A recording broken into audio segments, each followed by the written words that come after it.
بسم اللہ الرحمن الرحیم۔ کتاب نسیم ہدایت کے جھونکے، جلد اول تا چہارم، پارٹ نمبر 20۔ سوال: اب آج کل کیسے حالات چل رہے ہیں؟ جواب: الحمدللہ میری شادی ہو گئی، میری اہلیہ دیندار گریجویٹ ہیں، پرانی دلی کی پنجابی خاندان کی لڑکی ہیں، ہم لوگ خوش رہ رہے ہیں، مستورات کی جماعت کے ساتھ وقت لگا چکے ہیں، میرا ایک چلہ کینیا میں بھی لگا ہے۔ سوال: اپنے ملک میں رشتہ داروں کی آپ نے فکر کی تھی؟ جواب: میری اہلیہ نے مجھے توجہ دلائی، اگلے مہینہ ہم لوگ کاٹھمانڈو جانے والے ہیں، آپ دعا کریں کہ ہمارا سفر کامیاب ہو۔ سوال: ارمغان کے قارئین کے لیے کوئی پیغام دینا چاہیں گے؟ جواب: اس حقیر کی زندگی، یہ داستان خود ایک ہی پیغام ہے اور عبرت کا سامان بھی ہے۔ ہمارے نبی صلی اللہ علیہ وسلم کے زمانہ میں مسلمانوں کو غیر مسلم ستاتے تھے کہ مسلمان کیوں بنے ہو۔ آج اسلام کی دعوت پر مامور ہم اپنے نو مسلم بھائیوں کو مارتے ہیں کہ تم کیوں مسلمان ہوئے ہو، ایسی حالت میں ہمیں سرداری کیوں مل سکتی ہے؟ مولانا کلیم صاحب پچھلے ہفتے فرما رہے تھے کہ اللہ کا خوف دلوں میں نہیں ہے کہ دعوت کا کوئی کام کرتا ہے اور پڑوس والے ڈرتے ہیں، گھر والے ڈرتے ہیں، کیسی افسوس کی بات ہے۔ سوال: بہت بہت شکریہ اسجد بھائی، السلام علیکم ورحمۃ اللہ وبرکاتہ۔ سنا ہے آپ دعوتی کیمپ میں فل 10 روز کے لیے آنے والے ہیں؟ جواب: وعلیکم السلام ورحمۃ اللہ وبرکاتہ۔ حضرت مولانا سے معلوم کروں گا، نیپال کا بھی تقاضا ہے اور کیمپ کا بھی۔ ہم نے تو بیعت ہو کر دنیا کو بیچ دیا ہے، جیسا حکم ہوگا ویسا انشاءاللہ کریں گے۔ مستفاد از ماہ نامہ ارمغان، اپریل 2007۔ جناب عبدالحلیم نرمل کمار سے ایک گفتگو۔ احمد ابا: السلام علیکم ورحمۃ اللہ وبرکاتہ۔ عبدالحلیم: وعلیکم السلام ورحمۃ اللہ۔ سوال: عبدالحلیم بھائی، آپ سے ارمغان کے لیے کچھ باتیں کرنی ہیں۔ جواب: احمد بھائی ضرور کیجیے، میرے لیے بڑی سعادت کی بات ہے، میرا کچھ حصہ ہو جائے یا نام کے لیے ہی ارمغان جیسے دعوتی میگزین میں میرا نام آ جائے۔ سوال: آپ اپنا خاندانی تعارف کرائیے اور اپنی تعلیم وغیرہ کے بارے میں بتائیے۔ جواب: میں ضلع بیگو سرائے بہار کے ایک راجپوت خاندان میں 23 سال پہلے پیدا ہوا۔ میرا نام میرے گھر والوں نے نرمل کمار رکھا تھا۔ میرے پتا جی کا نام گنگا پرساد تھا، وہ فارمیسسٹ تھے۔ میرے 6 بہنیں اور 3 بھائی مجھ سے الگ ہیں۔ میری والدہ بھی ہیلتھ ڈپارٹمنٹ میں LHV ہیں۔ ابتدائی تعلیم شاہ پورہ میں ہوئی اور سمستی پور میں آچاریہ نریندر دیو مہا ودیالیہ سے BA کیا۔ میرے والد صاحب فطرتاً مسلمان تھے، مورتی پوجا کو حد درجہ احمقانہ بات سمجھ کر بڑی نفرت کرتے تھے۔ مجھے بھی بچپن سے اسلام سے بہت لگاؤ تھا۔ لوگ جب مندر میں پوجا کے لیے جاتے تھے تو میں ان سے کہتا تھا کہ ان پتھروں میں کیا رکھا ہے؟ سائنس کے اس یوگ دور میں آپ اپنے ہاتھوں سے بنائی ہوئی مورتیوں کو پوجا کرتے ہو۔ 5 سال پہلے کام کے لیے پانی پت آیا، میرے ایک دوست نے مجھے بلایا تھا پانی پت انٹرنیشنل پانی پت میں انہوں نے مجھے ڈرائنگ آپریٹر کے طور پر ملازم رکھوا دیا اور مجھے ملازمت کے درمیان کام سکھایا۔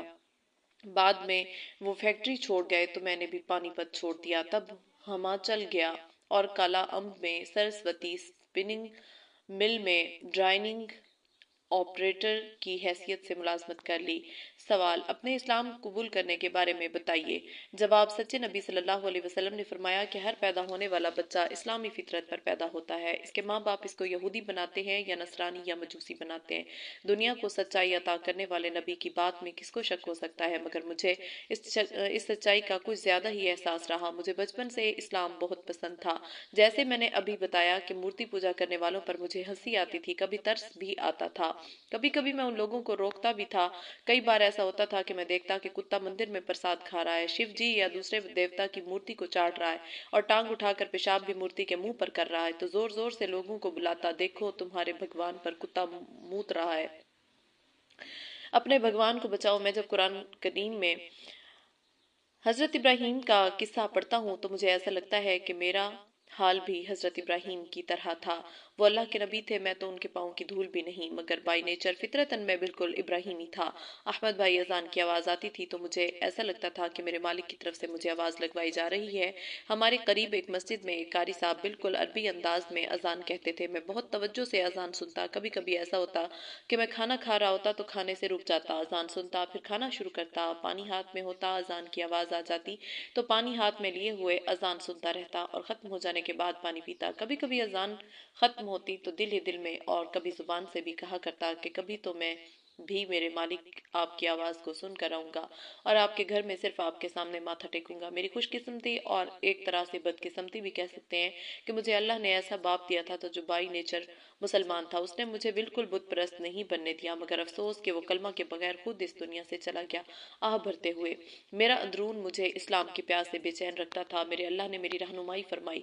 काला अम में मेरी फैक्ट्री में एक नौजवान मुल्ला जी तौहीद नाम के काम करते थे। बहुत खूबसूरत, पूरी दाढ़ी, गोल टोपी, शरई लिबास। मेरा इस्लामी फितरत के जिंदा होने के बात ही थी कि पूरी फैक्ट्री में वो नौजवान मुसलमान ही मुझे सबसे ज्यादा खूबसूरत लगता था। मेरे दिल में आया कि मेरे मालिक ने मुझे हिंदुओं में पैदा किया है। मेरा अंदर तो जैसा भी हो, मैं अपने लिबास और खूबसूरत को खूबसूरत अंदाज में रख सकता हूँ। मैंने मौका पाकर एक रोज उस नौजवान तौहीद से कहा, मेरा दिल चाहता है कि मैं तुम्हारे जैसा लिबास पहनूं, दाढ़ी रखूं, आप मुझे 2 जोड़ी कपड़े और टोपी बनवा दें। उन्होंने मुझे कहा, सिर्फ लिबास से ही क्या हो सकता है, पूरे मुसलमान बन जाओ। मैंने उनसे कहा, मुझे मालिक ने हिंदू घराने में पैदा किया है, मैं अंदर से मुसलमान कैसे बन सकता हूँ। उन्होंने कहा, जिस तरह मैं मुसलमान बना हूं। मैंने कहा, तुम तो मुसलमान घराने में पैदा हुए। उन्होंने बताया, नहीं, बल्कि मैं एक हिंदू घराना में पैदा हुआ और जवानी में शिव सेना का बहुत सरगर्म कारकुन था, मगर अल्लाह ने मुझे हिदायत दी और मैंने कलमा पढ़ा। मैंने पूछा, तुमने कलमा कहाँ पढ़ा। उन्होंने बताया, दिल्ली में हमारे अब्बी जी हैं मौलाना कलीम साहब, उनके पास जाकर मुसलमान हो सकते हैं। मैंने मशवरा से प्रोग्राम तय किया और सेंचर के रोज दिल्ली का सफर किया। मौलाना ने मुझे खलीलुल्लाह मस्जिद में कलमा पढ़ाया और मेरे पुराने नाम की मुनासिबत से मेरा नाम अब्दुल हलीम रखा। इसके बाद मैंने मुलाजमत से इस्तीफा दे दिया और जमात में चला गया। राजस्थान में मेरा वक्त लगा। अल्हम्दुलिल्लाह, अमीर साहब बड़े शफीक आदमी थे। उन्होंने मेरे साथ बहुत मोहब्बत का बर्ताव किया और मुझे 40 रोज में मुकम्मल नमाज सिखाई और टूटी फूटी बातचीत भी करने लगा। सवाल, ईमान में आने के बाद आपने कैसा महसूस किया। जवाब, मुझे कुफ्र शिर्क के माहौल में बहुत घुटन महसूस होती थी। ईमान कबूल करने के बाद मुझे ऐसा लगा जैसे मेरे दिल को किसी ने कैद से निकाल दिया हो। मुझे बिल्कुल ऐसा लगा जैसे आदमी बेगाना माहौल से अपने माहौल में आ जाता है। मुझे बहुत सुकून महसूस हुआ। मौलाना साहब ने मुझे मशवरा दिया कि इस्लाम का हकीकी मज़ा हासिल करने के लिए आपको इस्लाम को गहराई से जानना चाहिए। इसके लिए मुझे फुल्क में जूनियर हाई स्कूल में पढ़ाने के लिए लगा दिया। अल्हम्दुलिल्लाह, मैं बहुत दिलचस्पी से इस्लाम को पढ़ने में वक्त लगा रहा हूँ। सवाल, क्या आपने अपने अहले खाना से अपने कबूल इस्लाम का जिक्र किया। जवाब, अभी तक मैं घर नहीं गया। हाँ, मैंने अपने छोटे भाई से भी फोन पर बताया और माँ को भी। छोटे भाई जो इलेक्ट्रिकल इंजीनियर हैं, उनको मैंने इस्लाम की दावत दी। 4-5 दफा की बात के बाद उन्होंने कलमा पढ़ लिया और मैंने वालदा से भी कहा। उन्होंने भी खुशी का इजहार किया और कहा, सच्चे रास्ते पर चलो, हमें खुशी है। हमारा तुम्हारा रिश्ता तो कच्चा ही था, कब मौत आ जाए और टूट जाए। असल और पक्का रिश्ता तो मालिक से है, जो 7 जन्म टूटने वाला नहीं। तुमने अच्छा किया कि अपना रिश्ता मालिक से पक्का कर लिया। सवाल, आपके वालिद का इंतकाल कितने दिन पहले हुआ। जवाब, भाई, ये सवाल मेरे दिल का नासूर है और ये सवाल ऐसा है कि इस्लाम में आ जाने के बाद भी मेरा दिल बड़ा तड़पा देने वाला है। मेरे वालिद जो बाई नेचर मुसलमान थे, वो मूर्ति पूजा के सख्त मुखालिफ थे। हिंदुओं को छोड़कर वो मुसलमानों से दोस्ती रखते थे। हिंदू राजपूत थे, हलाल गोश्त खाते थे, गोश्त के शौकीन थे। हिंदू त्योहारों खुसूसन होली और दशहरा का मजाक उड़ाते थे। मुसलमानों के साथ ईद मनाते थे, मगर किसी मुसलमान ने उनसे कलमा पढ़ने के लिए नहीं कहा। किसी का दिल दुखाना उनके यहाँ बड़ा जुर्म था। किसी मुसीबत ज़दा परेशान हाल की मदद को वो सबसे बड़ी नेकी समझते थे। अहमद भाई अचानक 1-2 घंटों की बीमारी के बाद उनका इंतकाल हो गया। वो दुनिया से रुखसत हो गए। ईमान और कलमा के बगैर कोई नेकी अल्लाह के यहाँ कबूल नहीं होती। अहमद भाई, मेरे प्यारे बाप दोजख में जल रहे होंगे। आप बड़े खुशकिस्मत हैं। आप मेरे इस दर्द को कहाँ समझ सकते हैं। ज़रा तसव्वुर कीजिए उस बेटे के गम का जिसको ये मालूम हो जाए कि उसके वालिद के लिए हमेशा हमेश की। अहमद भाई, सोचिए, हमेशा हमेशा की दोजख हो। कभी मुझे सब मुसलमानों से बदला लेने को जी चाहता है। कभी कभी सारी सारी रात में अल्लाह से शिकवा करता रहता हूँ। कभी कभी मेरी चीखें लग जाती हैं। मेरे अल्लाह, मेरे बाप और ये जालिम मुसलमान, किसी ने फूटे मुंह से उनको कलमा पढ़ने को नहीं कहा। मुझे यकीन है अगर कोई झूठ भी उनसे मुसलमान होने को कहता तो वो सच में कलमा पढ़ लेते। काश मेरे बाप मौलाना कलीम साहब से मिल लेते। रोते हुए, काश मैं पैदा ही ना हुआ होता। मेरे बाप के दोजख में जलने का गम ऐसा गम है जिसका कोई इलाज नहीं और इस गम में मेरा कोई शरीक भी नहीं। सवाल, अब्दुल हलीम भाई, आप ऐसा मत सोचिए। आपको कलमा पढ़वाने वाले भी तो मुसलमान ही हैं और जब आपके वालिद मुवहिद थे, सिर्फ एक खुदा को मानते थे, तो आप उम्मीद रखिए कि अल्लाह ताला आपके वालिद को मुशरिक और काफिरों के साथ दोजख में नहीं जलाएंगे। अल्लाह की रहमत से उम्मीद रखनी चाहिए। जवाब, अहमद भाई, मेरा हाल भी यही होता है। कलमा के बगैर वालिद की मौत से बेहाल होकर मैं मुसलमानों पर अपना गुस्सा उतारता हूँ, मगर अपने मुसलमान होने का अल्लाह का एहसान फिर अपने आप भी मुझे शर्मिंदा कर देता है। मगर अहमद भाई, ये भी सच है कि ये गम मेरा ऐसा गम है जिसको शायद मेरे अलावा, मेरी तरह के इंसान के अलावा कोई नहीं समझ सकता। सवाल, आपका वाकई हक है, मगर आपको अब ये भी ख्याल करना चाहिए कि अल्लाह ने आपको मुसलमान बना दिया है। अब आप गाफिल मुसलमानों की तरह ना बने, बल्कि बाकी लोग ایمان کے بغیر نہ مریں اس کی فکر کریں۔ ابھی اکثر کہتے ہیں خرابی یہ ہے کہ ہم میں سے ہر ایک کو اس کا شکوہ ہے کہ مسلمان یہ نہیں کر رہے ہیں، وہ نہیں کر رہے ہیں، وہ اپنے حق ادا نہیں کرتا، یہ اپنا حق ادا نہیں کرتا، حالانکہ ہمیں یہ فکر کرنی چاہیے کہ ہمیں کیا کرنا چاہیے اور مجھے اپنا حق ادا کرنا چاہیے۔ جواب: ہاں بھیا احمد ابی صاحب مجھے یہ بھی سمجھاتے ہیں اور مجھے کئی بار یہ بھی بتایا ہے کہ شیطان بہت ہوشیار ہے، کام سے خصوصاً دعوت کے کام سے باز رکھنے کے لیے اس غم کو بنانے کی فکر کرتا ہے کہ وہ ایمان کے بغیر مر گیا تو اس کا کیا ہوگا۔ ہمیں اپنی توجہ اس پر لگانی چاہیے کہ اب ہم لوگوں کو ایمان پر لانے کی فکر کریں تاکہ اب ہمارے رشتہ دار، ہمارے عزیز، ہمارے بھائی بہن دوزخ میں جانے والے نہ بنے۔ اور یہ بھی کہتے ہیں کہ یوں تو سارے انسان ہی ہمارے خونی رشتہ کے بھائی ہیں، مگر قریبی رشتہ داروں کا حق زیادہ ہے۔ الحمدللہ میری سمجھ میں بھی آتا ہے اور الحمدللہ میں کوشش کر بھی رہا ہوں اور اللہ کا شکر ہے کہ کامیابی بھی مل رہی ہے، مگر احمد بھائی باپ کا رشتہ، وہ بھی ایسے باپ کا جو بس جھوٹ کلمہ کو کہنے کی وجہ سے ایمان سے محروم رہ گیا ہے، مجھے بے چین کر دیتا ہے۔ سوال: ان کے لیے آپ اطمینان رکھیے، اگر وہ شرک نہیں کرتے تھے اور اس سے نفرت کرتے تھے تو رب کریم انشاءاللہ ان کا حشر اہل ایمان کے ساتھ فرمائیں گے۔ جواب: اللہ تعالیٰ آپ کی زبان مبارک کرے۔ سوال: کوئی پیغام ارمغان کے قارئین کے لیے آپ دیں گے؟ جواب: میرا کہنا تو صرف یہ ہے کہ ہمارے نبی صلی اللہ علیہ وسلم پر نبوت ختم ہو گئی اور نبوت ختم کر کے اللہ نے یہ کام ہمارے سپرد کیا ہے۔ یہ زمانہ جو علم اور عقل کا دور ہے، نہ جانے مجھ جیسے اور میرے والد جیسے لوگ ایسے ہیں جو غیر ایمان والے گھر میں پیدا ہونے کے باوجود اپنی اسلامی فطرت پر ہوتے ہیں، ان کی فکر کریں اور میرے لیے بھی دعا کریں۔ اللہ تعالیٰ مجھے مثالی مسلمان اور پیارے نبی کا سچا امتی بنائے تاکہ جنت میں ہم بھی آقا صلی اللہ علیہ وسلم کے قدموں میں منہ لے جانے کے قابل ہو جائیں۔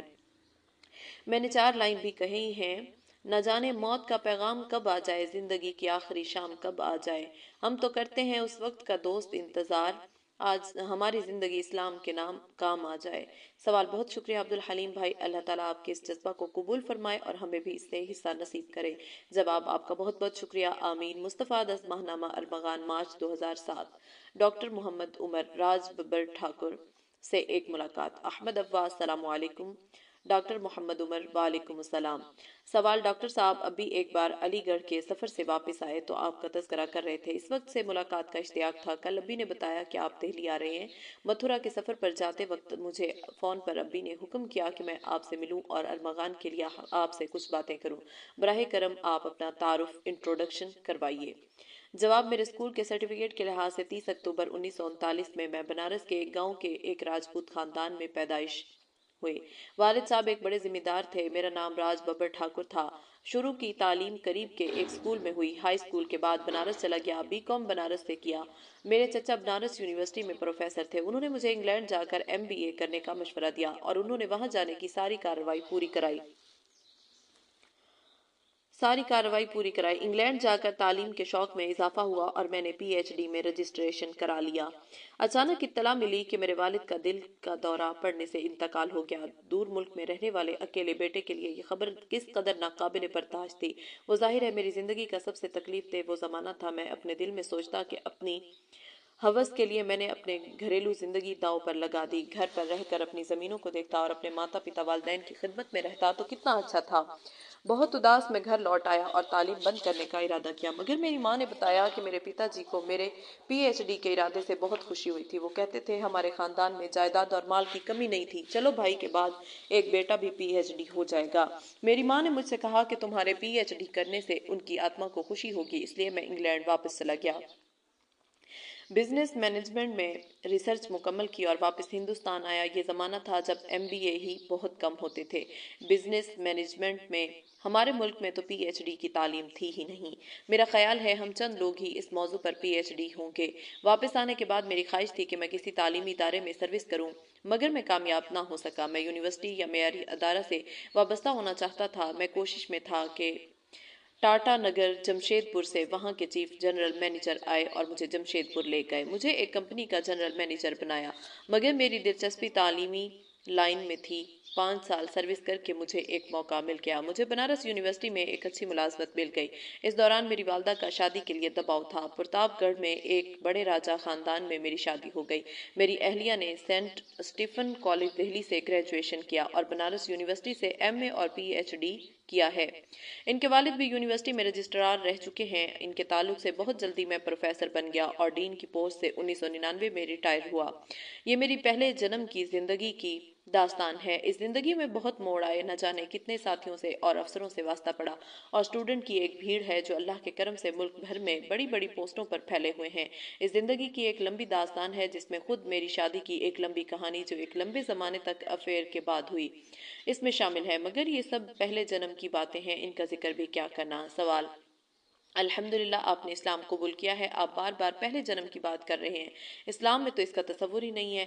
जवाब: पहले जन्म का जो तसव्वुर हिंदू धर्म में है उसका मैं पहले भी कायल नहीं था, मगर पहले दूसरे तीसरे जन्म का तसव्वुर तो इस्लाम में है। हम लोग अपनी रूहों के साथ अजल में थे, इस दुनिया में जन्म लेकर आए, और फिर बरज़ख और आखिरत के दो दौर बाकी हैं। मैं जो पहले जन्म की बात कर रहा हूँ वो सिर्फ मेरी जिंदगी में मुझ जैसे खुशकिस्मत लोगों की जिंदगी में होता है जिनको इस दुनिया की जिंदगी में नया जन्म मिलता है। आप मेरी बात सुनेंगे तो आप भी पहले और दूसरे जन्म के कायल हो जाएंगे। सवाल: जी जी, कबूल इस्लाम के बाद असर नौ जिंदगी शुरू तो होती ही है। जवाब: आप समझ गए होंगे ना, आप भी दूसरे जन्म के कायल हैं। सवाल: तो अब आप इस दूसरे जन्म की बात बताइए, यानी अपने कबूल इस्लाम के बारे में। जवाब: रिटायरमेंट के बाद मुझे बहुत सी जगहों से ऑफर आए, मैंने बजाज कंपनी की एक ऑफर को कबूल किया। इनको यूपी में कुछ शुगर मिलें लगाना थी, इसके लिए एक एडवाइज़र की ज़रूरत थी। मैंने अपने लिहाज से इस काम को मुनासिब समझा और ऑफ़र को कबूल किया। जनवरी 2003 को एक मीटिंग के लिए मेरा मुंबई का सफ़र था। मीटिंग से वापसी पर अलीगढ़ के करीब एक कस्बा में मुआयना के लिए जाना था। फ्लाइट से दिल्ली जाकर फिर गाड़ी से लंबा सफ़र करने के बजाय मैंने अगस्त क्रांति से मथुरा आकर कार से साइट पर जाने को अच्छा समझा। फर्स्ट एसी में एक रिजर्वेशन कराया। मुंबई में सड़कों का जाम, बस अल्लाह बचाए, बिल्कुल गाड़ी छूटने से आधा मिनट पहले गाड़ी में सवार हो सका। चलती गाड़ी में केबिन में पहुंचा तो देखा कि एक मुसलमान सज्जन हमारे केबिन में मौजूद है। मुलाकात और मुसाफा किया। ख्याल हुआ एक धार्मिक आदमी के साथ रास्ता जरा अच्छा गुजरेगा। मैंने खुशी का इजहार किया। सामान सीट के नीचे रखकर ड्रेस बदली और पेशाब वगैरह से फारिग हुआ और जरा रिलैक्स महसूस किया। आपस में तारुफ हुआ तो मालूम हुआ कि वो भी यूपी के जिला मुजफ्फरनगर खतौली के पास एक बुजुर्ग और इस्लामी स्कॉलर्स की बस्ती फुल्द के रहने वाले हैं, और इनका ताल्लुक विश्व विख्यात इस्लामी महापुरुष मौलाना अली मियाँ से है। वो धार्मिक सज्जन आपके वालिद मौलाना कलीम सिद्दीकी साहब थे। इनसे कई मुनासबतें हुई, एक तो खतौली बारहा गया। यूनिवर्सिटी की मुलाजमत के दौरान मेरे हिली एक दोस्त को हिली जी खतौली शुगर मिल के जीएम थे। वो मुझे मुलाजमीन में लेक्चर के लिए बार बुलाया करते थे। कई दफ़ा मैंने मिसिस के साथ छुट्टियां वहां गुजारी। दूसरे वो यूपी के रहने वाले थे और तीसरे मैं मुसलमानों में हजरत मौलाना अली मियाँ जी से बहुत मुतासिर था। मैं लखनऊ में 6-7 बार उनकी खिदमत में गया और उनके क़याम इंसानियत के 4-5 प्रोग्रामों में शरीक हो चुका था। मैंने बैग से कुछ नाश्ता खुद निकाला और मौलाना की खिदमत में पेश किया। मौलाना साहब ने पहले तो बहुत इनकार किया, मगर मेरे बहुत जोर देने पर उन्होंने इसमें से कुछ ले लिया। मैं भी मीटिंग में एक लंबी बहस के बाद लौटा था और मौलाना साहब भी मुंबई में बहुत मसरूफ सफ़र से लौटे थे। 1-2 घंटे हम दोनों एक दूसरे से कुछ नहीं बोले।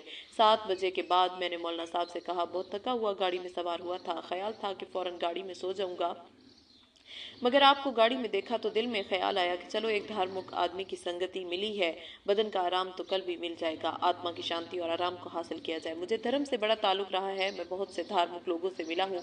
बनारस खुद हिंदू धर्म के पंडितों का गढ़ है। इलाहाबाद, ऋषिकेश, हरिद्वार में जाता रहता हूँ। जय गुरुदेव, ब्रह्मा कुमारी रामाकृष्णा मिशन, राधा स्वामी सत्संग, निरंकारी सत्संग पर इन नाथी के अलावा गोल्डन टेम्पल गया। मैं बुद्ध मत के लोगों से भी मिला हूँ। दलाई लामा से मुलाकात की है। साउथ के मुठों में वक्त गुजारा है। बरेली और अजमेर भी गया हूँ। मेरी नेचर रिसर्च की है। इन सब जगहों पर जाने के बावजूद मेरा दिमाग मुतमईन ना हो सका। मेरी आत्मा को शांति किस तरह नहीं मिली। मैंने मौलाना साहब से कहा, कभी कभी शांति की तलाश में अपने यहाँ की मस्जिद में चला जाता हूँ तो मुझे मस्जिद में बड़ी शांति मिलती है। या मौलाना अली मियाँ जी से जब भी मिला हूँ तो अपने अंदर अजीब शांति महसूस करता था। ऐसा लगता जैसे कोई गर्म धूप सी हल्के सावन की फुहार में चला गया। 2-2.5 घंटे आपके सामने शांत बैठा रहा तो मुझे बिल्कुल ऐसा महसूस हुआ जैसे मैं मौलाना अली मियाँ जी की संगति में बैठ आया। मौलाना साहब ने कहा, ये आपके दिल की सफाई की अलामत है। दिल की हैसियत आईना की होती है, अगर इसे मैल साफ हो तो इसके सामने जो आता है वो दिखाई देता है। सच्ची बात यह है कि मैं मुजफ्फरनगर का एक गंवार हूँ। जो कुछ मुझे मिला सिर्फ और सिर्फ मेरे मालिक ने मेरे हजरत मौलाना अली मियाँ की संगति और इनके चरणों की तफैल दिया है। हमारे पास अपना कुछ नहीं है, सिर्फ इस देवड़ी का फैज़ है। मौलाना बार बार हैरत से कहते रहे कि वाकई आपकी हिस्स पर बहुत ताज्जुब हुआ। हज़रत मौलाना अली मियाँ के रिश्ता की वजह से हम दोनों ने ऐसा महसूस किया कि जब हम दोनों एक घर के फ़र्द हों। मौलाना साहब ने मुझसे तफसीलात मालूम की। सबसे पहले आप किस धर्म गुरु से मिले। मैं बनारस के मुख्तलिफ आश्रमों और हिंदू पंडितों से मुलाकात और इसके बाद अलग अलग मजहबी लोगों से मुलाकात, मुठों और आश्रमों और सत्संगों के सफ़रों और वहां जाकर मायूस और बेचैन लौटने की रवादात तफसील से सुनाई। इस दौरान खाना भी आया और हमने खाया। मैं सुनाता रहा, मौलाना साहब सुनते रहे।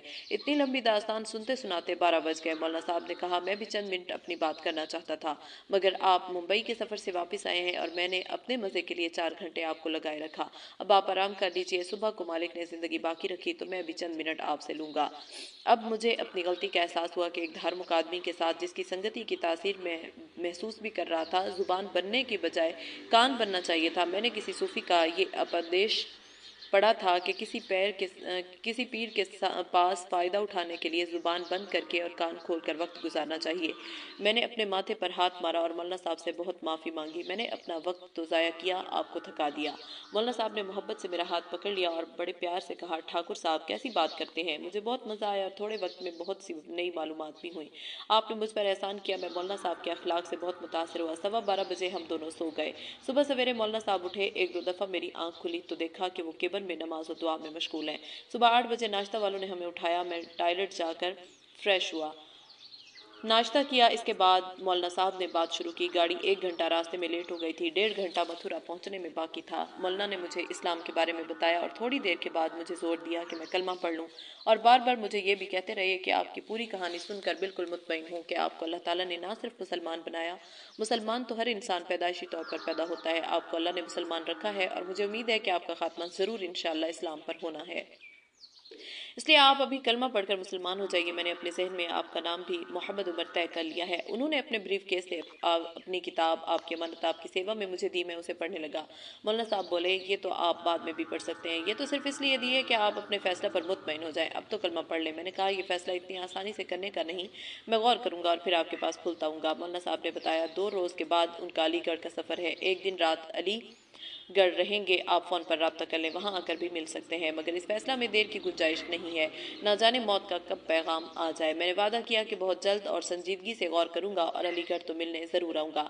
मथुरा आ गया। मौलाना साहब दरवाजे तक गाड़ी से मुझे सी ऑफ करने आए। गाड़ी चलने के बाद भी खिड़की पर खड़े मुझे देखते रहे। गाड़ी से मैं उतर तो आया, मगर अंदर से कोई बार बार कहता था कि तुझे मौलाना साहब की बात मानकर कलमा पढ़ लेना चाहिए था। यह एहसास बढ़ता गया। मैंने दोपहर को मौलाना साहब को फ़ोन किया, मगर ना मिल सका। अगले रोज़ दोपहर को 50 मरतबा कोशिश के बाद फ़ोन मिला। मालूम हुआ कि मौलाना चंडीगढ़ के पास किसी प्रोग्राम में गए हैं। मैंने इजाज़त चाही कि मैं वहीं आ जाऊँ। मौलाना ने कहा कि हम यहाँ से निकलने वाले हैं, अच्छा है आप अलीगढ़ में मिले। मेरे लिए एक दिन गुजारना मुश्किल हो गया। जब एहसास ज़्यादा होता मैं आपकी अमानत लेकर बैठ जाता। 2 रोज़ में 10 दफ़ा मैंने उसे पढ़ा। अपनी हालत से बेचैन होकर मैं सुबह 10 बजे अलीगढ़ पहुँच गया। नए गेस्ट हाउस में उनका इंतज़ार किया। मौलाना साहब इस पे प्रोग्राम 12 बजे आए। मैं मुझे इंतज़ार में देखकर बहुत खुश हुए। दोनों एक दूसरे से मिले। रिसेप्शन पर ही मौलाना साहब से अपना इरादा जाहिर कर दिया। मौलाना साहब ने फ़ौरन कलमा पढ़वाया। या फ़र्ते मोहब्बत से मेरा माथा चूमा और बोले, नाम तो मैंने ट्रेन में रख दिया था, मोहम्मद उमर, अब आपका नाम इंशाल्लाह रहेगा। सवाल, इस्लाम कबूल करने के बाद आपने कैसा महसूस किया। जवाब, ईमान कबूल करने के बाद अहमद मियाँ बिल्कुल है, मुझे ऐसा लगा जैसे मैं आज ही पैदा हुआ हूँ। मैंने कलमा पढ़कर ऐसा महसूस किया जैसे कोई जानलेवा घुटन से छुटकारा पाता है। 18 नवंबर 2003 से आज तक हर लम्हा मुझे मौलाना साहब के इस कौल की सच्चाई दिखाई दे रही है कि मुसलमान तो हर बच्चा पैदा होता है, मगर अल्लाह ने आपको बाई नेचर फितरतन मुसलमान रखा है। मुझे इस्लाम कबूल करके अजनबीपन महसूस करने के बजाय बहुत अपनायत और मुनासबत मालूम हुई। इन 2 दिनों में मुझे ट्रेन में इस्लाम कबूल करने से महरूमी की वजह से ऐसी बेचैनी रही कि साइड का मुआयना ना कर सका। 3 रोज़ तक काम रोक रखा। मौलाना साहब को भी मेरे इस्लाम कबूल करने की वजह से बड़ी खुशी हुई। उन्होंने बताया कि हम जैसे दरमियानी दर्जा के लोग फर्स्ट एसी में तो दूर की बात थर्ड एसी में भी सफ़र नहीं करते। मैं तो हमेशा स्लीपर क्लास में सफ़र करता हूँ। पहले से वापसी तय ना होने की वजह से हमारे रफ़ीक मुफ्ती मोहम्मद हारून साहब ने अगस्त क्रांति में रिजर्वेशन करा दिया कि दिल्ली और चंडीगढ़ के प्रोग्राम में शिरकत हो जाएगी। 1 रोज़ पहले रिजर्वेशन कराने के बावजूद उन्होंने टिकट तक मुझे नहीं दिया और सीधे गाड़ी में छोड़ने आए। फर्स्ट एसी के डब्बे में जाने लगे तो मैं बार बार कहता रहा कि ये फर्स्ट एसी है। मुफ्ती साहब और भाई अब्दुल अजीज साहब नौ मुस्लिम दोनों बोले कि यहाँ से निकलकर चले जाएंगे, क्या हम कंपार्टमेंट अंदर से देख भी नहीं सकते। जब उन्होंने मुझे अंदर बिठाया तो मैंने कहा कि मैं हरगिज़ इस कूच में नहीं जा सकता। मुफ्ती साहब ने बताया कि अगस्त क्रांति में रिजर्वेशन नहीं मिला। तो भाई अब्दुल अजीज़ नौ मुस्लिम पैसे लेकर गए कि मैं करा कर लाता हूँ, और जाकर रिजर्वेशन करा लाए। टिकट देखा तो फर्स्ट एसी का था। मुफ्ती साहब ने उनसे कहा कि वो हरगिज़ फर्स्ट एसी में सफ़र नहीं करेंगे। भाई अब्दुल अजीज़ नौ मुस्लिम ने कहा, मैं मौलाना साहब को राज़ी कर लूँगा। जब मैं किसी तरह सफ़र पर राज़ी ना हुआ तो भाई अब्दुल अजीज़ बोले कि जहाज़ में 3 घंटे सफ़र के दौरान डॉक्टर कासिम जैसे बड़े आदमी मुसलमान हो गए। अब आपके साथ 3 आदमी होंगे और 16 घंटे का टाइम होगा। अगर कुछ रुपए खर्च होकर 3 वीआईपी मुसलमान हो गए तो सौदा कितना सस्ता है। मौलाना साहब ने बताया कि अब्दुल अजीज़ भाई की इस तकरीर ने मुझे मुतमईन कर दिया। मगर फर्स्ट एसी में कौन सफ़र करता है जिसको दूसरों के पैसों से जाना हो। जब कोई ना आया, ट्रेन चलने को हो गई, तो मैंने सोचा कि दूसरे केबिन वाले से बात कर लेंगे। आप आए और अपने बराबर एक दाढ़ी वाले को देखकर अजनबियत महसूस ना करने के बजाय खुशी का इजहार किया। मैंने मौलाना साहब से कहा कि मैं भी आपको फर्स्ट एसी में देखकर ज़रा अजीब सा महसूस करता था, मगर बाद में ख्याल हुआ कि किसी श्रद्धालु अकीदतमंद ने टिकट कराया होगा। मगर आज महसूस हुआ कि किसी अकीदतमंद ने नहीं, बल्कि मेरे करीम मालिक ने मुझे प्यासे और बेचैन बंदे के लिए आपको दोस्त बनाकर एसी डब्बे में सवार किया था। सवाल, इसके बाद क्या हुआ? जवाब, मैं बार बार अल्लाह के इस एहसान पर सजदा करता हूँ और मेरा रवां रवां तारीफ करता है कि मेरे लिए फितरी तौर पर इस्लाम को आसान बना दिया। सवाल, आपके घर वालों का क्या हुआ? जवाब, मुझे अपनी बीवी के लिए तो ज़रा जूझना पड़ा, वो घर छोड़कर चली गई। 1 साल तक हम लोग अलग रहे, मगर मैं अल्लाह से दुआ करता हूँ और अल्लाह ने भी मेरी दुआ कबूल की और ख़ुद इस्लाम के लिए राज़ी हो गई। अल्हम्दुलिल्लाह वो मुसलमान है। मौलाना साहब ने इनका नाम आयशा रखा। उन्होंने इस्लाम का बहुत मुतालिया किया और माशाअल्लाह तहज्जुद गुजार हैं। मैं भी 2 चिल्ले लगा चुका हूँ। मेरा बेटा और उसकी बहू जो न्यूयॉर्क अमरीका में है, अपने दोनों बच्चों के साथ मुसलमान है और उनको इस्लाम कबूल कराने में मुझे ज़रा भी दिक्कत महसूस नहीं हुई। मेरी बेटी भी मुसलमान है जो फ्रांस में है और उन्होंने एक अरब से मेरे मशवरा से शादी की है। उनके कबूल इस्लाम की बड़ी तफसीलात हैं मौलवी अहमद साहब, वो सुनने की चीज़ें हैं, मगर फ़्लाइट है और मुझको चीन जाना है, इसलिए इंशाअल्लाह फिर किसी वक्त बाकी बातें होंगी। सवाल, 1 मिनट में मुसलमानों के लिए कोई पैगाम? जवाब, इस्लाम हर इंसान की ज़रूरत, उसकी भूख, उसकी प्यास का हकीकी इलाज है। अल्लाह ने मुसलमानों के पास पूरी इंसानियत के मसाइल और अमराज का इलाज रखा है। इंसानियत पर तरस खाएं और उनको दोज़ख से बचाने की फ़िक्र करें। इंशाअल्लाह अगली मुलाकात में अपनी दावती तजुर्बात और अज़ाइम के बारे में बात करूँगा। मेरी ख्वाहिश है कि आप मेरे साथ मेरे निशानों में ताउन करें। बस बात यह है कि मुझे आपकी ज़रूरत है। मैं बहुत जल्द सिर्फ आपसे इस सिलसिला में बात करने के लिए सफ़र करूँगा। सवाल, बहुत बहुत शुक्रिया, जज़ाकुमुल्लाह, मैं हर वक्त हाजिर हूँ। अस्सलामु अलैकुम व रहमतुल्लाह, इस्तौदअकुमुल्लाहु दीनकुम व ख़वातीमु अअमालिकुम। जवाब, वालेकुम अस्सलाम अलैकुम व रहमतुल्लाहि व बरकातुहू। मुस्तफ़ा दस्तमाहनामा अरमग़ान, फरवरी 2007। मोहम्मद अकबर महेश चंद्र शर्मा से एक मुलाकात। अहमद अब्बा, अस्सलामु अलैकुम व रहमतुल्लाहि व बरकातुहू। मोहम्मद अकबर, वालेकुम अस्सलाम व रहमतुल्लाहि व बरकातुहू। सवाल, आपसे अरमग़ान के क़ारीन और आम मुसलमानों के फ़ायदे के लिए कुछ बातें करना चाहता हूँ। जवाब, ज़रूर कीजिए। सवाल, आप अपना तारुफ कराएं। जवाब, मेरा नाम अल्हम्दुलिल्लाह मोहम्मद अकबर है। मैं ज़िला करनाल के एक कस्बा का रहने वाला हूँ। थोड़े तवक्कुफ़ के बाद अब से 9 साल 3 माह 8 रोज़ 3 घंटा कबल अल्लाह ने मुझे इस्लाम की दौलत से नवाजा। मेरा पहला नाम महेश चंद्र शर्मा था। मैं एक ब्राह्मण ख़ानदान से ताल्लुक़ रखता था। मेरे वालिद पंडित सुंदरलाल शर्मा जी इलाके के मशहूर पंडित थे। पुतलियाँ बनाना, हवन करना, दूसरे धार्मिक रस्में करना इनका काम था। मेरे इस्लाम लाने से 1 साल पहले इनका इंतकाल हो गया था। मेरी एक वालदा और एक बहन है जो अब अल्हम्दुलिल्लाह मेरे साथ मुसलमान है। बहन का नाम फातिमा और वालदा का नाम आमना है। हम सभी लोग अल्लाह का शुक्र है खुशो खुरम दिल्ली में रह रहे हैं। सवाल, आपकी उम्र अब कितनी है? जवाब, मेरी हकीकी उम्र 9 साल 8 दिन 3 घंटे और इस वक्त 15 मिनट है, मगर मैं इस दुनिया में अपने वालिदैन के यहाँ तकरीबन 26 साल पहले 7 जुलाई 1977 को आ गया था। सवाल, आप अपने इस्लाम लाने का हाल बताइए। जवाब, मैं जब स्कूल में पढ़ता था तो मुझे अपने पिताजी वालिद साहब का सब पेशा ढोंग लगता था। उन्होंने घर के बाहर एक छोटा सा मंदिर बनाया हुआ था। मैं अक्सर जब भी कोई बात खटकती तो उनसे कहता, वो मुझे समझाते, बेटा पेट तो पालना ही है, वरना इन अंधविश्वासियों में क्या रखा है। इनके कहने से मुझे और भी धर्म पर एतमाद कम होता गया।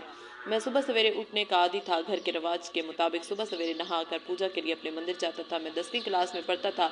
मेरे इम्तिहान शुरू हुए। इम्तिहान के दिन में और भी जल्द उठा, स्नान किया इस ख्याल से कि बुद्ध महाराज से इम्तिहान में फर्स्ट डिवीज़न आने की प्रार्थना करूंगा। सुबह सवेरे मंदिर पहुंचा। मैंने देखा कि कुत्ता वहां मौजूद है जो चढ़े पर साद को खाकर बची कुची मिठाई चाट रहा है। वो बुत के मुंह पर मिठाई के असर को चाट रहा था। मैं रुक गया कि देखूं ये कुत्ता क्या करता है। अब तो मैं ये समझा हूं कि मेरे अल्लाह ने हकीकत दिखाने के लिए मेरे दिल में डाला कि मैं तमाशा देखूं। मैं ये सोचने लगा कि ये बुत अपने मुंह से कुत्ते को भी नहीं हटा सकता, मगर मेरी खानदानी आस्था ने मुझे समझाया, बेवकूफ़, ये देख, कुत्ता भी आस्था और अकीदत से करपा रहम की उम्मीद में बुत के बोसे ले रहा है और इनका मुख धो रहा है। मगर थोड़ी देर बाद मेरी सारी आस्था की इमारत जमीन पर आ गिरी। कुत्ते ने सारी मिठाई चाट कर टांग उठाकर पेशाब की धार जो बुत पर लगाई तो वो दाढ़ी से उठकर मुंह तक पहुंची।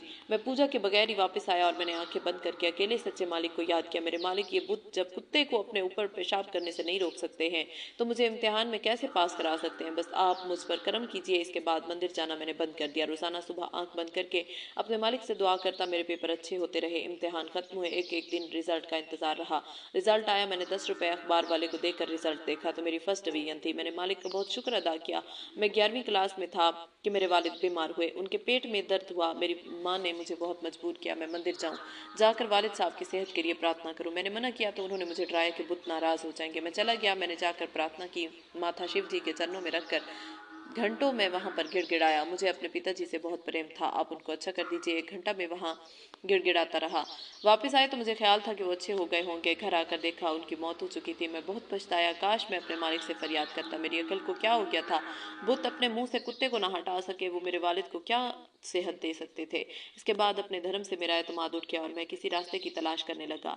मैं चर्च में गया मगर वहां भी मैंने यसू की मूर्तियां देखी। मुझे मेरे एक ईमानी साथी ने बताया कि यहाँ मदरसा मस्जिद में इनके एक धर्म गुरु हजरत मौलाना कलीम साहब आते रहते हैं। वो कल सुबह को 10 बजे आने वाले हैं। मैं सुबह 8 बजे पहुंच गया। 10 बजे गए, वो नहीं आए। वो 11 बजे पहुंचे। मस्जिद में आसपास के सब मुसलमान जमा थे। मौलाना साहब सीधे मस्जिद में पहुंचे और रास्ते में गाड़ी के खराब होने की वजह से देर से आने की सबसे माफ़ी मांगी। मैं उनकी इस बात से बहुत मुतासिर हुआ। उसके बाद उन्होंने तकरीर की। उन्होंने इस मौजू पर तकरीर की कि इंसान पर कोई एक एहसान कर देता तो सारी ज़िंदगी उसके गुण गाता है और उसे नाराज़ करना नहीं चाहता। हमारे खुदा के हम पर बेशुमार एहसानात हैं, इंसान उसको राज़ी रखने की फ़िक्र करनी चाहिए। तकरीर के बाद चाय के लिए ऊपर मदरसा में गए। मैंने मौलाना से तक मुलाकात की। मेरे वालिद साहब के इंतकाल की वजह से मौलाना ने मुझे गले लगा लिया, पास में बिठाया, चाय पिलाई। चाय के बाद उन्होंने मुझे बताया कि आपके सच्चे मालिक को आप पर खास प्यार आया और वो आपको सच्चा रास्ता दिखाना चाहते हैं। शायद इसीलिए ये हालात आप पर आ रहे हैं। फिर इस्लाम के बारे में मुझको बताया और अपनी एक किताब आपकी अमानत आपकी सेवा में दी और ये भी कहा कि बहुत जल्द आपको फैसला करना चाहिए, इसलिए कि जिस तरह आपके वालिद का इंतकाल हुआ इसी तरह हमारा आपका भी होना है और मौत के बाद कोई मौका नहीं। जो सांस अंदर गया बाहर आने का इत्मीनान नहीं, जो बाहर गया उसके अंदर आने का भरोसा नहीं। उन्होंने कहा, मेरी तो दरखास्त है कि आप फौरन कलमा पढ़ लें, मुसलमान हो जाए। मैंने कहा, ये किताब पढ़ लूँ? उन्होंने इजाज़त दे दी।